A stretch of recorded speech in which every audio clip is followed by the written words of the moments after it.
Pues buenas. Buenas. Bienvenidos a Querida Gente Prieta, un espacio por y para gente negra y todo aquel que tenga la capacidad de desconstruirse. Bueno, mis amores, quiero invitarles hoy a un nuevo capítulo del podcast de Querida Gente Prieta, titulado Desafiando el binarismo, estéticas negras maricas que rompen en las barreras del sistema sexogénero. O sea, un nombre así reinventado de mujeres. Total. Y Académico.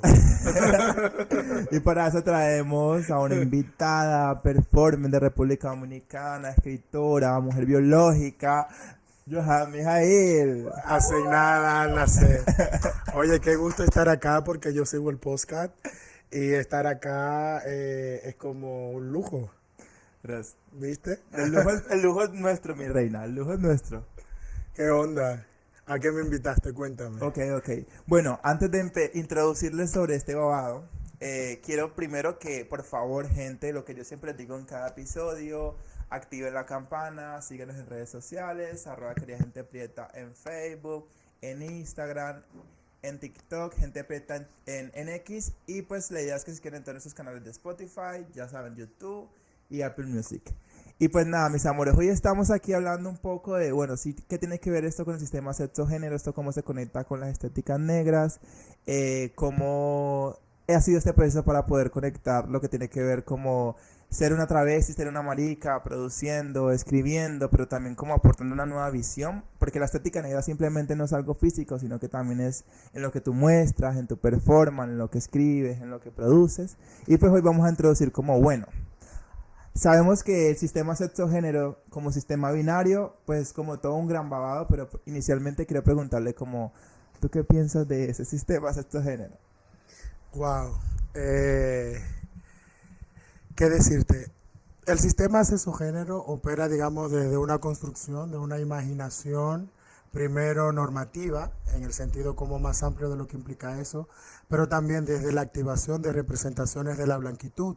Si hablamos del binario y del género, digamos, como constructo, que de alguna manera va a definir y administrar los cuerpos, ocurre también desde un pensamiento de la blanquitud. Entonces, si pensamos ese binario desde esa estructura normativa blanca, eurocéntrica, pues sería la división del mundo en esos espectros de lo masculino y lo femenino y todo lo que implica eso. Sabiendo primero de que masculino no es sinónimo de hombre, que hombre no es sinónimo de pene, como tampoco femenino es sinónimo de mujer, ni tampoco de vulva o vagina. Entonces es una estructura que va a definir desde la sexualidad cómo nos relacionamos en este planeta. O sea, todo lo que conocemos como mundo está estructurado y definido desde ese lugar. Total. Y digamos que, bueno, eso también siento que el sistema sexogénero condiciona tu experiencia de vida, más cuando no vives en ese binarismo, ¿no? Como en decir, como si tú no eres un hombre, no eres una mujer, te identificas como marica, como travesti. Entonces, como que desde ahí ya empieza como todo un proceso. Entonces, ahí quisiera saber yo, o sea, cómo has llevado esa idea de tu construcción de identidad a través de no ahondar como en ese binarismo, sino por encontrar en esa energía que va un poco más allá de que los ojos blancos y binarios ven como del mundo o lo que de pronto interpretan de ti. Bueno, claro, ha sido un proceso que ha venido como diciendo como constantemente que las personas negras tenemos otras formas de imaginarnos desde esos espectros de la sexualidad y el género. Y claro, yo desde siempre sabía que había una incomodidad, pero esa incomodidad venía particularmente de la no identificación con lo que significa ser un hombre. Y dentro de ciertos contextos activistas donde me formé, teníamos la claridad, que justo son frases que están ahí en los libros, de en esta incertidumbre identitaria, lo único que sé es que un hombre nunca he sido. Un hombre también para tomar un lugar de distancia en relación a ese espacio hegemónico de la sexualidad, pensando como a la idea del hombre gay. Particularmente esos cuestionamientos también vienen porque, aunque ya no lo soy, yo vengo del feminismo, soy como una ex feminista y vengo desde una conexión como súper directa con la historia de las mujeres. Entonces, generar un cuestionamiento de eso, en primera instancia, sería cuestionar lo masculino dentro de sus complejidades cis normativa o lo que significa ser un hombre, digamos, dentro de este sistema mundo. Y luego, en relación a cómo se fueron dando las cosas y las reflexiones, en ciertos momentos pues entendíamos que había un proyecto de devenir trans, pero vuelve y me pasa lo mismo, o sea, cómo hablar de lo trans desde un cuerpo racializado, desde un cuerpo afrodescendiente, desde un cuerpo negro. Entonces, desde esas interseccionalidades, pues he venido o intentando pues construir un sujeto que se intenta desde lo más micro hasta quizás lo más macro, pues de escapar constantemente de ese binario. Decir soy travesti, por ejemplo, desde este cuerpo negro, no va necesariamente a activar una imaginación semiológica de ese significado significante, de lo que el otro, que casi siempre es patriarcal y sin normativo, piensa cuando tú le dices travesti. Yo soy travesti porque reclamo el travestismo como una práctica ancestral, invención de las personas negras, y que en el altar de la 21 División, que es el panteón de la santería dominicana, pues está como sumamente claro eso. Que también, a propósito de pensarnos desde una clave antirracista, pues pensarse como hombre o como mujer o desde lo masculino y femenino, insisto, va a implicar un reconocimiento de la blanquitud como una verdad inamovible. Porque para ser hombre o mujer primero tienes que ser humano. Y las personas no blancas, las personas negras, las personas racializadas, indígenas, del sur global, etcétera, pues todavía, a pesar del tiempo en que estamos viviendo, no somos consideradas como humanas. Sí, igual me parece muy interesante poder como reclamar o poder abordar un poco más sobre lo que se concibe como este travestismo espiritual, ¿no? Como en poder ver que esto va más una cuestión más energética, de que se siente como ser travesti va más allá de una cuestión estética, sino como una cuestión, una construcción tanto cósmica, pero también como no terrenal, sino que trasciende mucho más allá, y me parece que es también una forma muy bonita de poder encarnar una identidad que se escapa de lo que la gente pueda palpar o que pueda interpretar, y más siendo una persona como negra, porque también es como en esa idea de considerarte como no humano o no perteneciente como a esta raza, que también es como una cuestión social, pero también es como esa complejidad, ¿no? Que te compone como persona negra, como persona travesti, como una persona que está huyendo en cada momento del sistema sexo-género. Entonces como que me gustaría saber pues cómo abordas esta cuestión del travestismo espiritual, pero que también lo has recargado mucho en tus obras como Chapeo, como Santo Domingo, o entre otras, que siento que han podido encarnar de una forma diferente de poder narrarse como una persona negra y diversa sexualmente, y que no caiga como un estereotipo de algo muy banal o algo que solamente tiene como una forma de ser. Claro. Me encanta tu pregunta porque primero me gustaría decir que claro, ese escapar y fugarse no es una casualidad, lo hacemos también porque reivindicamos el cimarronaje, la indisciplina, el molestar donde está lo normativo. Entonces viene también desde ese proyecto que se piensa como emancipador desde el cuerpo, pero desde ese cuerpo racializado.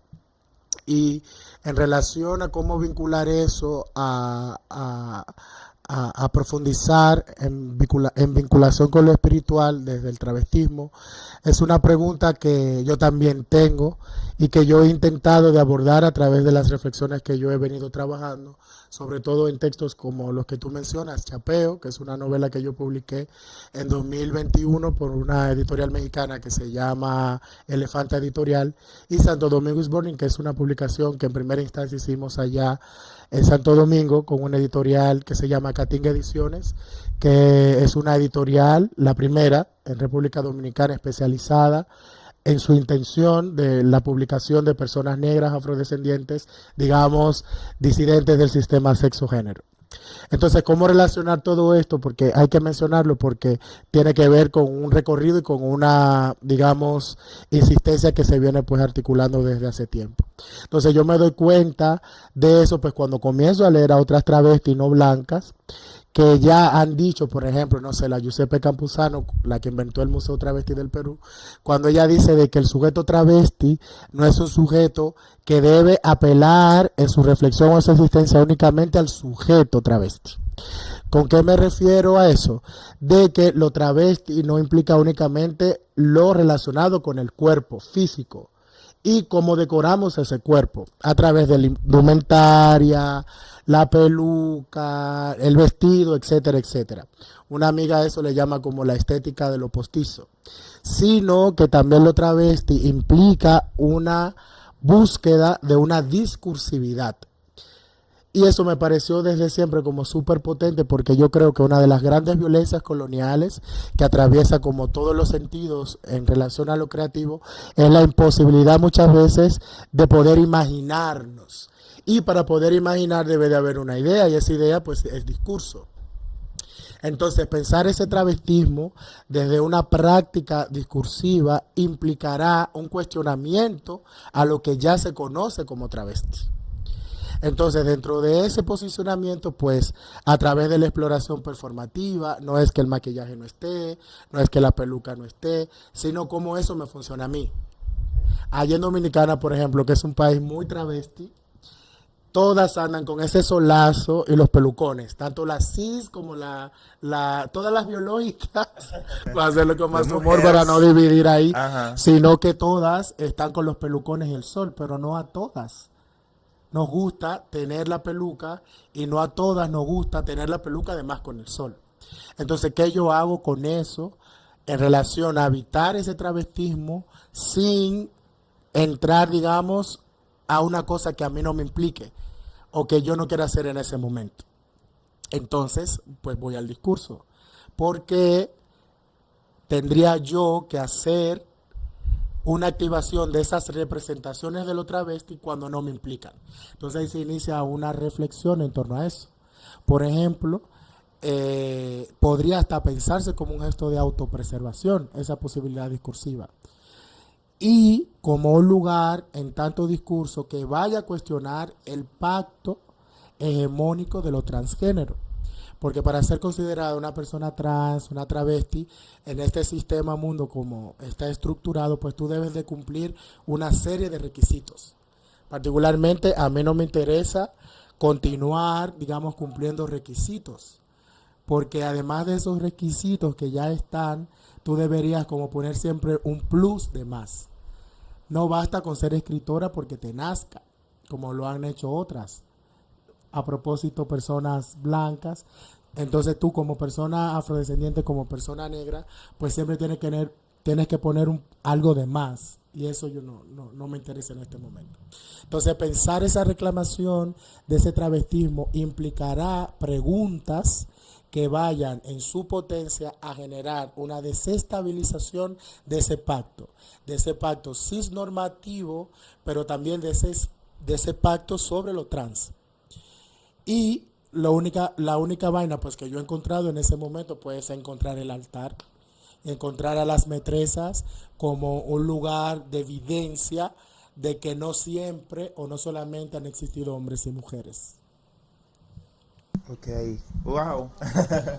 Sí, creo que es o sea, muchas preguntas como que se dan en relación en cómo uno debe construir su identidad. Y también siento que la identidad no debería ser como también una carga, ¿no? En cuestión de poder, de yo ser el reflejo de la otra, pero siempre es como que se espera más y más y más y más. Y es algo que yo me pregunto en cuando, digamos, lo trans se considera como si fuera una patología, ¿entiendes? Como que para decir que tú eres una persona trans tienes que estar en un proceso de transformación, y que ese proceso tiene que ser como mediado, digamos, por lo físico, pero en realidad puede ir mucho más allá.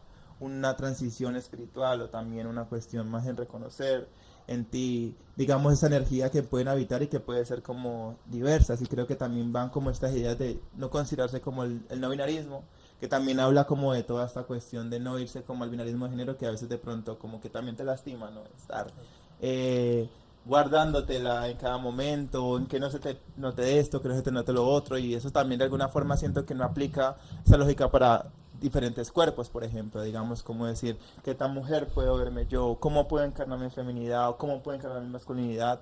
Porque también es como un reclamo que se le hace al cuerpo si tú vas a tomar este camino tienes que verte como tal y si no estás en este no estás simplemente no se te reconoce tu identidad y en cada momento siento que es como lo que nos mata también como personas digamos trans es ese no reconocimiento de nuestra identidad a partir del ojo que también es como del cispassing de lo cis hetero de lo blanco de lo colonial que hay cuerpos que ni siquiera podemos habitar esas realidades porque simplemente son hegemónicas y no se acoplan como a lo que uno es como persona. Y yo, por ejemplo, esto mismo que tú dices, y en relación a esa misma reflexión, a ese nudo de sentido, como dicen los intelectuales, también hay que entender esto mismo, pues que te vengo comentando, de que hay cosas que algunas necesitan y otras no. Hay algunas compañeras, hermanas, negras, que son las que siempre pues me gusta reivindicar porque son las personas que tengo más cerca, que sí necesitan hacer esas transiciones, digamos, binarias, porque surge desde una necesidad honesta. Y también, como me dice una amiga siempre, como que le gusta esa performance y pues lo habitan desde ahí. Pero no una performance de las artes visuales, del arte, sino una performance en relación a cómo cuerpos que, digamos, disentimos del sistema sexo-género, pues también jugamos a performar ese género, ya sea binario o no binario.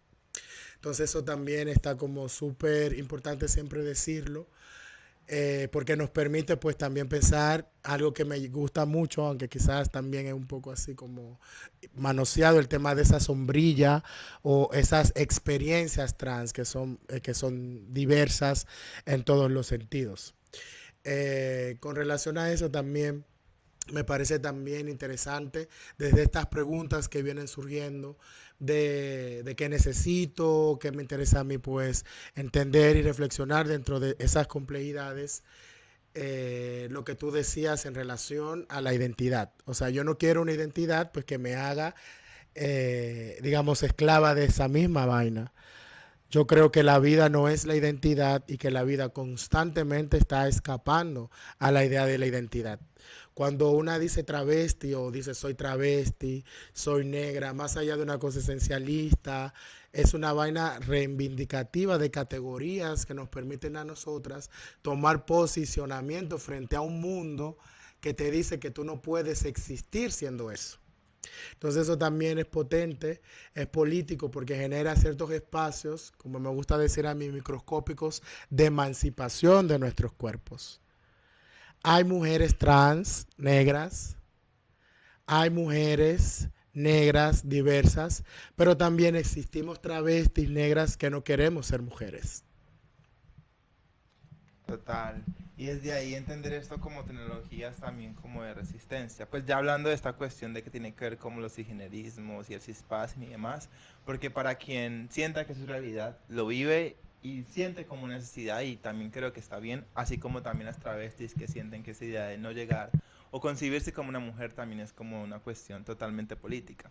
Y eso digamos que ya retomando, hablabas también antes como del discurso que me parece súper importante en cómo el discurso se puede construir para poder explicar, pero como también como para poder colocar una lupa en los discursos que se dicen en lo que es y no debería ser. Siento que el discurso también puede como cuestionar, ¿no? Esa idea de reconocer lo que los demás quieren decir de ti, lo que quieren interpretar como tal y decirles como, mira, no, no es lo que tú estás diciendo porque yo lo interpreto así o lo puedo mover o puedo también como poder jugar como con esas realidades que también no representan pues como la universalidad de todas las corporalidades sino que es como mi existencia misma, o sea, yo cómo me represento, yo qué quiero representar y yo cómo me quiero proyectar hacia los demás.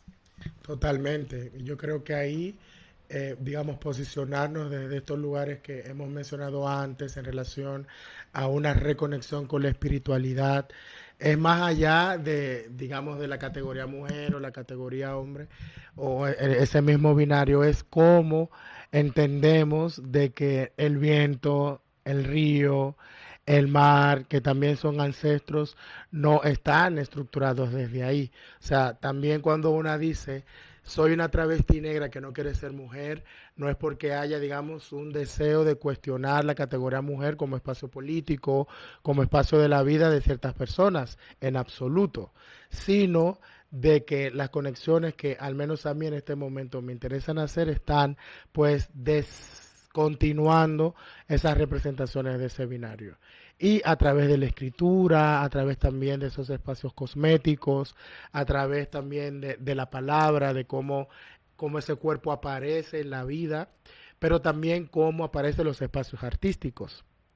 Por lo mismo, pues venimos como desde hace rato pues hablando sobre la discursividad y cómo eso puede invitar a imaginar lo imposible, que eso es algo que han dicho las mujeres feministas, de cómo imaginar lo imposible, porque siempre se piensa en la posibilidad de lo posible.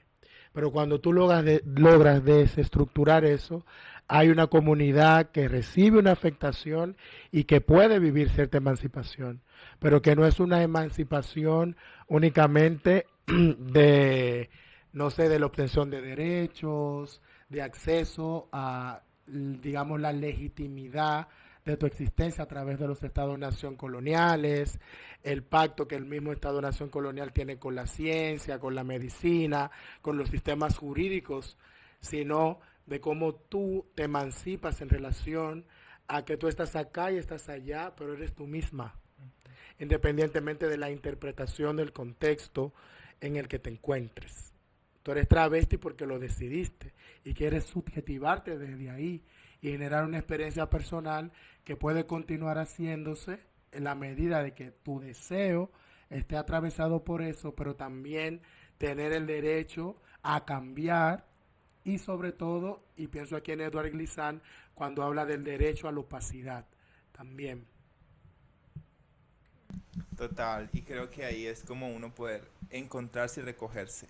Me parecería también como, bueno, ya llevando esto como a tu trayecto como escritora, porque también siento que has como transicionado a través de las escrituras y yo siento que también eso te ha transformado de muchas maneras, ha alimentado tu construcción de identidad, tu construcción personal, pero también colectiva, y que también siento que en ese escribir, porque yo siento que también puede ser un ejercicio que uno haga para sí misma, que hicimos en el Torcer la Palabra 2 era por esa idea, como de yo poder escribir como hacia mí, poder escribir, colocarme yo, mi experiencia, mi cuerpo sobre la escritura, pero también entender de que yo me siento representada como en lo que otra travesti dice o en lo que yo digo y otra travesti se puede sentir representada de mí. Pues por ejemplo, cuando he podido leer como tu literatura, escuchar tu discurso, poderme encontrar en esas representaciones que creo que también no son representaciones que yo voy a encontrar en todo lugar o que yo voy a poder ver en la televisión o en los medios, que yo voy a poder como palpar o materializar y decir como yo soy esto, sino que también veo mi semejante y que de alguna forma mi semejante también está siendo como invisibilizado, de alguna forma como que su voz se le ha cortado y te va como que escudriñar mucho como los documentos, estar mirando también en las conexiones espirituales, estar mirando como en la historia y estar pudiendo ver como qué quiebre entre la historia está la travesti alzando su voz para yo poder entender o por lo menos escuchar y que eso a mí me transforme y me diga, me reconozco como desde ahí. Claro. O sea, la escritura para mí opera como una tecnología de trabajo y de invención imaginativa. La posibilidad de subjetivar el cuerpo, pero no es un cuerpo individuado. Siempre hay un cuerpo social que atraviesa ese cuerpo. Y de la misma manera, de cuando tú dices de que puedes encontrar ahí, digamos, un aliento, una cercanía y distancias también en relación a esa idea de la representación, pues yo también lo hago desde un deseo de que otras personas encuentren, digamos, ese aliento. ¿Por qué? Porque yo hace 10 años cuando yo comencé era muy poco el acceso que se tenía, digamos, a esa visibilidad que se tiene hoy sobre un cuerpo disidente sexual, sobre un cuerpo negro. Porque yo siempre pregunto, y con esto no es como yo soy la primera, nada que ver, sino que en los contextos donde hemos crecido el racismo ha sido definitorio sobre los espacios culturales, creativos, de cuáles son las personas que acceden o no. Entonces, dentro de esas representaciones, pues también a mí me ha tocado pues hurgar de forma como muy minuciosa, también desde una búsqueda de esa representatividad. Entonces, por ejemplo, llegar desde Porteros del Caribe, que es el primer libro que yo publiqué hace 10 años en Chile, imagínate que iba yo en ese contexto a entender lo que significaba escribir sobre el Caribe, escribir sobre Santo Domingo, sobre mi afrodescendencia, etcétera. Entonces, cuando yo muestro estos textos en el fin del mundo, hace 10 años, donde casi no habían personas negras, en relación a personas negras migrantes, obviamente que hay gente afrochilena desde hace muchísimo tiempo. Era como dentro de ese contexto de un país con 2 premios Nobel, donde ser una escritora, un poeta, una poeta es importante dentro de ciertos contextos, en relación como no sea un contexto dominicano, pues en Dominicana este tipo de cosas pues no hay tantos espacios porque hay muchos problemas de educación, la colonialidad está como súper presente. Y lo que quiero decir al final es que me doy cuenta de que lo que yo estoy diciendo en ese texto, en esa lectura de cómo lo digo, pero también fuera de ese texto, cómo camino, cómo me muevo por la ciudad, pues genera un escozor. Entonces ya esa escritura de esa persona negra caribeña no es la literatura, es una escritura que se vuelve activismo porque no hay cómo asociar ese texto con un contexto de la literatura. Entonces, claro, para yo poder entrar a ciertos circuitos, pues tuve que enfrentarme, digamos, literalmente con los machetes a esas estructuras que ya estaban ahí. Y desde los espacios posibles, tampoco era que, no sé, una palabra o un verso de Johan Mijail iba a generar un cuestionamiento en ese contexto, por ejemplo, a la obra de Nelly Richard o de Diamel El Tit o la Pedro Lemebel. Imposible, porque ya esas estructuras estaban ahí.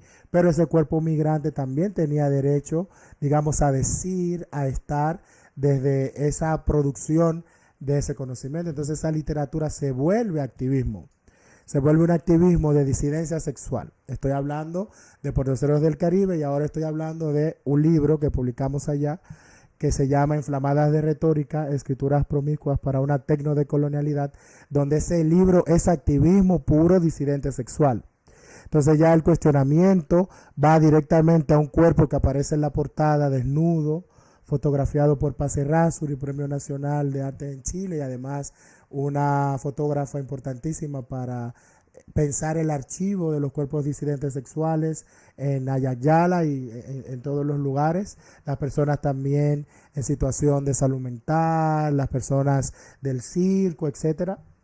Y en ese momento las universidades abren vocalías de género y sexualidad. Pero todavía no era suficiente porque ese cuerpo que aparecía desnudo frente a un cuerpo blanco mestizo producía otra cosa. Y lo voy a decir así, o sea, desde la portada desnuda se comenzaron a preguntar por qué yo no tenía el pene grande, por ejemplo. Cuestionamientos que venían directamente desde una cosa en relación a lo racial. Entonces ese activismo luego se transforma en el manifiesto antirracista que yo escribí. ¿Por qué? Porque ya la reflexión no venía únicamente sobre ese texto de la literatura ni de ese espacio de la disidencia sexual, sino que tenía que generar una escritura antirracista para poder explicar qué era lo que estaba pasando, digamos, en ese contexto. Pues cuando sale el libro, pues fui perseguida. Fue un texto como sumamente polémico porque la gente decía que yo no podía representar, digamos, esos espacios reflexivos de la disidencia sexual, del activismo, porque era violenta. Y de nuevo aparece, digamos, ese hálito racista sobre que las personas negras somos violentas, etc. ¿Por qué? Porque yo estoy invitando a ese sujeto nacional, a ese sujeto blanco mestizo, blanco, que ya tiene esa estructura, a generar un cuestionamiento. Y no solo un cuestionamiento de la literatura, sino que en esos contextos. Y la verdadera violencia es el primer secuestro en África. Se utiliza siempre la excusa para desestabilizar nuestras presencias y nuestras existencias, nuestra fuerza, nuestras energías, como que son violentas, pero con amigas travestis, por ejemplo, con Iki Piña, cuando ellos hacen sus ponencias increíbles sobre cómo descolonizar el museo, etcétera, ella dice de que esa descolonización no es que tú fuiste al supermercado y la compraste, porque vivimos en un mundo donde este sistema capitalista piensa que mientras tú consumes o compras, pues ya tú tienes la verdad de la existencia. No es así. O sea, descolonizarnos, nuestros procesos, el museo, la institucionalidad, nuestra vida implica violencia. ¿Por qué? Porque nuestros cuerpos han sido construidos, imaginados desde ahí. Todavía, yo vengo de un contexto de país donde todavía no se reconoce la esclavitud como un hecho histórico. De hecho, el presidente actual con la vicepresidenta hace un tiempo, menos de un año, tuvieron una situación de ese tipo en una conferencia en Estados Unidos donde él decía que en República Dominicana no existió la esclavitud. Entonces no es solamente la violencia que vivieron nuestros antepasados, nuestras ancestras, nuestros ancestros, sino que hay un desconocimiento de quienes que han ejercido históricamente la violencia. Obviamente en un mundo racista una persona negra siempre va a ser violenta, porque el simple hecho de estar vivo, de estar viva, desestabiliza un mundo que dice que nosotras no tenemos derecho a existir desde lo que somos. Total, y creo que eso también se ha convertido en la persecución, ¿no? Como siempre estar como una persona diversa al límite de la muerte. Pero no el límite de la muerte es como en responsabilizar a la travesti que está al límite de la muerte, sino es quién la coloca al límite de la muerte. O sea, porque también hay unas cuestiones de políticas públicas, una cuestión que es la transfobia, pero también el racismo, que te está colocando siempre como a eso, empujándote ahí para arrebatarte la vida y más cuando levantas la voz y le dices como al mundo como que cuestionas como todo esto que está funcionando. Bueno, y ya creo que para ir, digamos, concluyendo, quiero que estamos hace rato hablando como de la 21 división, pero también estábamos hablando como de las metresas. No sé si quieres como abordar un poco sobre esto para poder explicar e ilustrar un poco sobre qué significa, digamos, esta apuesta que yo siento que es muy espiritual, pero también teórica, porque de alguna forma como que lo conectas mucho y lo has resaltado como que en tus obras. Claro. A mí o sea, la puesta en evidencia de esas reflexiones es mi novela Chapeo, que tiene esta cosa como de la autoficción, también de pensar, digamos, ese cuerpo negro, travesti, caribeño que transita por la ciudad de Santo Domingo, que no es algo menor. Cuando he hablado antes de Santo Domingo, es la ciudad primada de América, o sea, ahí inicia el proceso colonial. Entonces ahí está la primera estatua de Colón, ahí está la primera catedral de Ayayala, el primer ayuntamiento, la primera universidad. Entonces, dice Junot Díaz, en este libro de La increíble vida breve de Oscar Wilde, él dice que Santo Domingo es el centro del Foucault del mundo y que todos somos sus hijos, nos demos cuenta o no, en el sentido de que esa violencia colonial parte desde ahí, se expande, digamos, por los territorios. Y dentro de ese proceso de expansión, de colonización, de violencia, también de alegrías y de celebración, de continuidad de lo que nuestros antepasados ya venían trayendo, pues surge un altar particular de una santería dominicana que se llama la 21 División o las 21 Divisiones. Se llama así porque los 21 misterios, que serían como los 21 orichas, son 21. Son 21, pero también se dice porque el peso del alma, cuando un cuerpo fallece, pierde 21 gramos. Entonces viene como desde ahí. Y este altar está estructurado en sí mismo en 3 divisiones. La primera división que va arriba es la división blanca. O sea que están todos los santos católicos reconocidos, digamos, en la 21 división alrededor del gran poder de Dios. Y eso también tiene que ver cómo se monta el altar de la 21 división. Luego está la división negra, que son los misterios de la división negra. Me lo estoy tomando como en chiste también porque me parece importante hacerlo así con humor, porque muchas veces la gente como que se asusta o no le habla de santería, automáticamente piensa en estigmas, brujería, problemas, brujería, etcétera. Y la 21 división hay que estar los orichas o los misterios negros, y al lado, más cerca del río, en la tercera división, que es la división india, están los indígenas, que son regularmente gente indígena, taína, arahuaca y caribe, que le hizo resistencia a los colonizadores en ese momento. Entonces, lo que yo he tratado como de hacer entender en esta reflexión es que el altar de la 21 división debería de ser un derecho humano antirracista para las personas negras de esos territorios del Caribe. y que acceder a esa información debería de ser también un derecho de la educación pública, digamos, para reivindicar esos entendimientos. Ese altar sostiene todo lo que se podría entender como dominicano, pero históricamente ha existido un pacto. República Dominicana todavía hoy en día sigue siendo un territorio ocupado por la blanquitud, por el blanco mestizaje, como muchos otros territorios de Latinoamérica, de Ayayala. Y yo creo que pensar esas posibilidades pues implicará un gesto descolonial, pero también antirracista, porque este gesto decolonial, pues que se viene hablando desde diferentes posicionamientos, desde diferentes feminismos, etcétera, también muchas veces, al menos en lo que yo he evidenciado en mi recorrido, es que es antinegritud. Entonces, dentro de este altar están las metresas, que serían, digamos, las orichas o las existencias feminizadas dentro de este altar. Y a propósito de esas divisiones, pues van estructurándose en diferentes momentos. Por ejemplo, que es algo muy bonito y complejo también de entender, es el tema del sincretismo. Por ejemplo, en la división blanca, tú ves, no sé, a Santa Ana, que es como esta Virgen Blanca, etcétera, pero realmente ella tiene 7 vueltas. Y una de esas 7 vueltas, que es la que estructura las negras, es Anaís a pie. Entonces tú ves como la Santa Católica, pero realmente es Anaís a pie, y Anaís a pie es Ochun. Lo que pasa es que nosotras, históricamente, la gente negra siempre ha sido muy inteligente. O sea, el cimarronaje es una estructura y una acción de inteligencia. Entonces le hacían creer a los colonizadores blancos que estaban adorando a su santo católico. Pero realmente estaban adorando a sus orichas porque ya era gente que venía con su cultura. Pero no lo hacían por una simple estrategia, baby. Es que si no lo hacías, te metían en cubos con alambres de púa y te tiraban hacia abajo en un monte.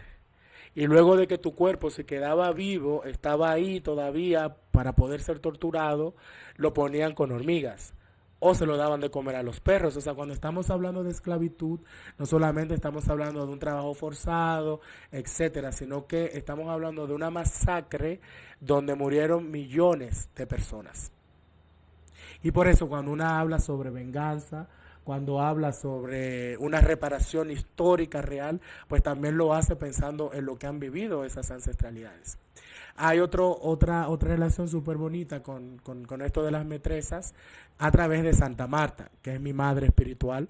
Santa Marta está sincretizada por la Santa Marta de Betania, que aparece en la División Blanca, porque ella está ahí dominando un dragón.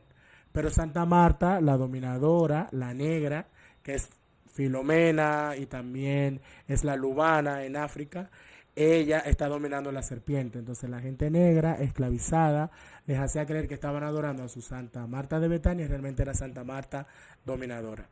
Es algo muy bonito porque a través de Santa Marta yo he podido, digamos, conectar con esos espacios de la afrodescendencia, sobre todo con mi madre, como mi madre la que me parió, y darme cuenta de que en ese Santo Domingo racista, cuando yo iba siendo baby con mi madre en la calle, habían otras mujeres negras que le reconocían esa energía de Santa Marta. Entonces lo que yo he intentado pues a través de la performance, sobre todo los últimos trabajos de los últimos años y la literatura pues es reivindicar ese espacio de la metresa como un espacio de lo femenino. Un espacio de lo femenino que implicará una reivindicación de ese travestismo, porque Santa Marta es mi madre espiritual.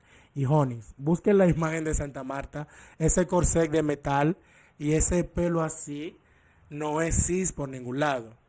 Pero no porque quiera yo decirlo, sino que nosotras somos hijas de ella.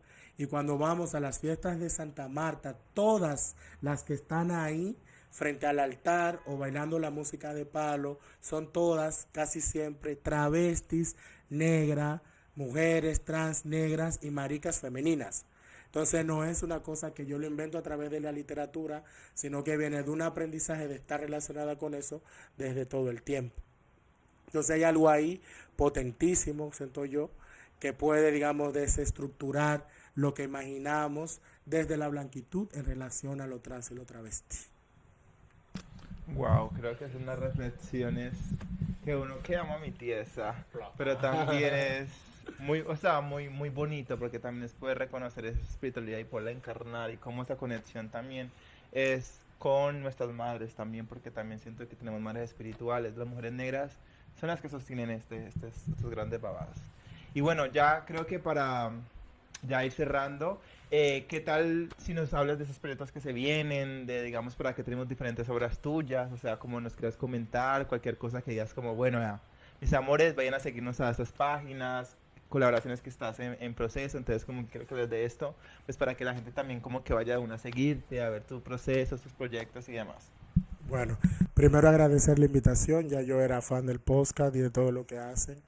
Entonces también para mí es algo súper potente estar acá porque sigo como el trabajo que hacen, pero también porque queda en evidencia que las personas negras podemos organizarnos, podemos encontrarnos a pesar de las distancias, las fronteras simbólicas y reales que existen, de que el Estado-Nación, la visa, el avión, el dinero, todo eso que se pone como siempre de frente, de alguna manera estamos como rompiéndolo, entonces eso es como algo muy importante de decir. Y lo otro, pues yo no paro de hacer cosas porque tengo la energía todavía para hacerlo, de seguir insistiendo y demás. Y ahora mismo estoy embarcada en dos proyectos, digamos, escriturales. Uno que tiene que ver también con los viajes que vengo haciendo hacia el Caribe colombiano y al Pacífico, que se llama Epistemología Travesti del Sentir Estando, que de muchas maneras pues también engloban estas reflexiones, estos encuentros, esas noches caminadas por estos lugares y por otros.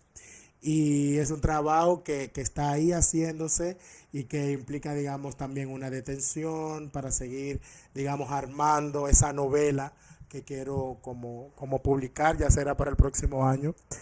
Y básicamente eso en el ámbito, digamos, de la literatura. Y las otras cosas pues que he venido haciendo es por la insistencia a través de mi editorial que se llama Cating Ediciones, que como decía en un principio, es la primera editorial en República Dominicana especializada en primera instancia pues a la publicación y divulgación de escritura hecha por personas negras diversas. Y las otras cosas pues son las traducciones de los textos. Santo Domingo is Burning ahora se va a traducir al francés, o sea, va a salir este año, y también a un portugués afavelado, que ya el libro está listo en estos meses, o en este mes o el próximo, va a salir ese texto, digamos, en esos dos idiomas. Pero el proyecto, como más, no sé si importante, pero más desafiante, que continúa, es poder todavía estar viva para continuar haciendo este pequeño aporte, digamos, para que las personas negras podamos seguir como imaginándonos, podamos también encontrarnos, conocernos desde nuestras vinculaciones y también desde nuestras diferencias, porque siento que se hace vital y necesario. Ok, y me parece importante como que, bueno, cómo apareces en redes sociales para que la gente te siga, tus proyectos de la editorial, pero también como lectura queer, como para que todo el mundo vaya a seguir tus proyectos tan lindos. Ya, pues yo aparezco en el Instagram como Johan Mijail, aquí abajo 1. Y también pues tenemos esta plataforma Lecturas Queer RD, y también ahí pues vamos publicando los proyectos. Y la página ha sido interesante porque se ha transformado como una especie de plataforma, como ya he dicho, para también publicar convocatorias, compartir proyectos de amigas, amigos. Allá somos fan de ustedes y también estamos pues compartiendo las cosas que hacen, y de otras amigas pues con las cuales nos estamos vinculando. Johan Mijail se escribe Johanmijail, es como un rap. Para que las personas pues, que se quieran poner en contacto y ver la vaina, pues ahí estamos. Ya estamos al final de este episodio del podcast de Querida Gente Prieta. Y quiero decirles también que no olviden seguirnos, mi gente, para que vayan a YouTube, a Spotify y a Apple Music a poder activar la campana arriba, suscribirse, darle me gusta, comentar, a seguirnos. Y pues nos vemos en el siguiente capítulo del podcast. Así que, adiós, mami. Ese. Adiós.